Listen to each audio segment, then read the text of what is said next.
One of the most important preconditions of a good relationship is a satisfactory perspective on being single. The more we are happy to be on our own, the more we will be able to exercise the correct degree of caution around finding a new companion. The bedrock of true love is happy singledom. Unfortunately, our societies do very little to help us be calm or at ease in our own company. Singledom is framed as an involuntary, depressing, and always, hopefully, temporary state. The notion that someone might want or need to be on their own, perhaps for a long while, terrifies a world shaped by legions of silently miserable couples who need confirmation that they have not chosen the wrong path. To enforce the idea of what single people are missing, advertisers can never have enough of showing off tantalizing images of happy couples walking hand in hand on beaches, and most entertainment venues, holiday destinations, and social occasions feel compelled to patronize, overcharge, and otherwise demean anyone who has the impudence to venture out on their own.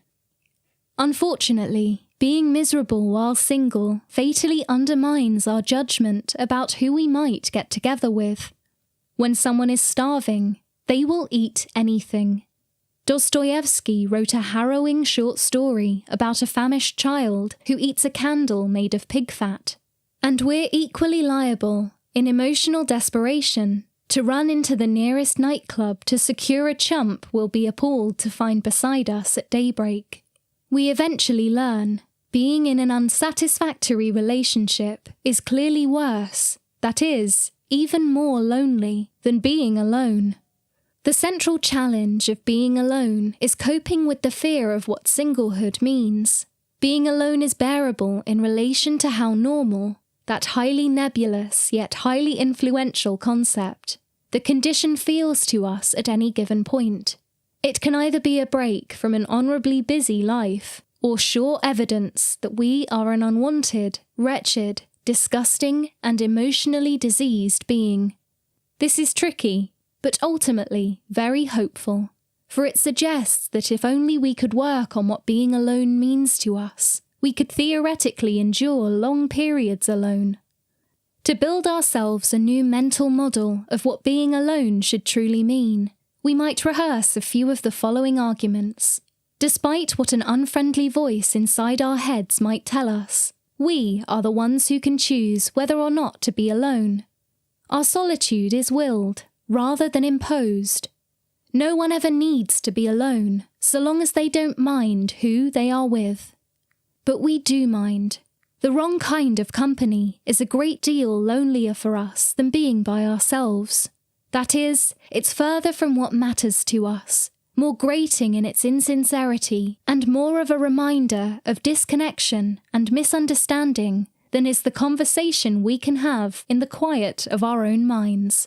Being alone is not proof that we have been rejected by the world. It's a sign that we've taken a good look at the available options and have, with wisdom, done some rejecting ourselves.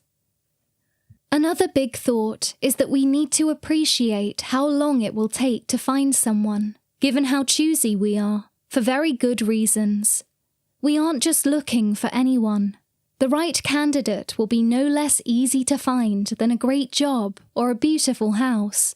It might take many months, probably years. Expectations matter. If we regard a decade as a plausible time frame, then 6 months will skip by. There is no better guarantee of a successful relationship than knowing that we could, and can, manage perfectly well on our own.